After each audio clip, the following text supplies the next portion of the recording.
san dai jiya na je school kuma kudin jiya da yamman nan da na kasa da safe ka san ba shi kudin ba ya kuma ka san ni ne mai magana sai kai mai magana da iya wuya za mu bari mu ya dame mu ne da mai magana kawai ba shi ba magana ba ran da same shi sai mai magana ni dai shayi nake da ni da abin da ya samu ko shayi ne ma an so mun da rage shikenan dan yi da hanzari da Allah ka yau me shayi Allah ranka ya dade daman shayi nan na Allah mu bi ne da biredin 70 da girman ka gashi nan zuwa insha Allah yau wato madalla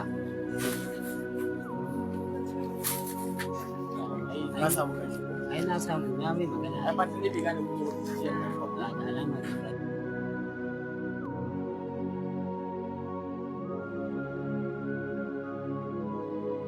Salamu alaikum. Ya za a yi na ce ka kawo min ruwa tun ɗazu sai yadda ka ga dama kawo min. Dan Allah ka yi haƙuri wallahi baran nawa ne ya samu matsala. Sai yanzu na samu na dan ga cewa tunda shayi kake yi karan bata ma lokaci. Sai na dan kawo ma botiki ɗaya ka samu ka fara aiki da shi. Gashi. Zuwa an jima zan kawo ma ruwa. wai kaga abin da na gani kuwa na gani wai ba Aminu bane ba abin da nake so ya ce wancan ba Aminu bane ba ya Aminu yanzu Aminu duk karatun bokon da ya tsaya na sai da ruwa Allah ya kiyaye Aminu duk karatun bokon da ya tsaya na tallar ruwa Allah gani dai mu dai hakan digiri din muna kan Allah ta shi a ba kai ya za ku aiki kirki bana so dai muke digiri bari mai magana Aminu na'am Kabiru inna lillahi wa inna ilaihi raji'un ashere kangarai rabon da ga kuma bala a gefen ka rabon da ga ku tun a makaranta wa assalamu alaikum to da Allah ku dan matsa min bari in zauna ko ka ji wannan ba wai mu wai kamar mu wallahi Aminu baka san ciwon kanka ba ni ke wai zuwa ina ba mu hannu wallahi baka san ciwon kanka ba kai ka gama ina digiri makarantar da kai da stokin din da ka shayi a baya amma yanzu in ganka kana tallo malam ka shi wayan nan wannan bawan Allah ya bata mun rai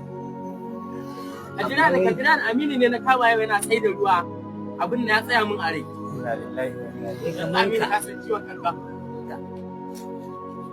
wai ka diba mun ga gani wai garo kake yi fa garo kake yi ka tuna fa digiri fa gare ka fa Aminu digiri gare ka barka da gama wallahi mu karfin ne ga muna da digiri wallahi na yi karin yusi da ruwa kullum in nan mu sai ta bar 200 in yi cajin wata ta ban 500 in sa alji Aminu na'am a ga mu nan gurin ko wallahi mu mun karfin ne ga ruwa bari nuna ma wani abu a ga wannan na'am na ga takardar neman aiki ce muke yi dan yanzu haka daga gobe za a dauke mu aiki wani Allah ya taimaka a to a wajen waye wani bayani Allah ya taimaka na gani mu da ai ni bana hasada da duk wani abin da za ku samu a rayuwa ko ba gaskiya dama ba duk yadda ya za ki hasada kana sai da ruwa kana sai da ruwa za ki hasada shikenan ba za ku taɓa fahimta ba kuna da hasada da ganin kyashi hasada dan ina sai da ruwa ba shi yake nuna cewa ban yi karatu ba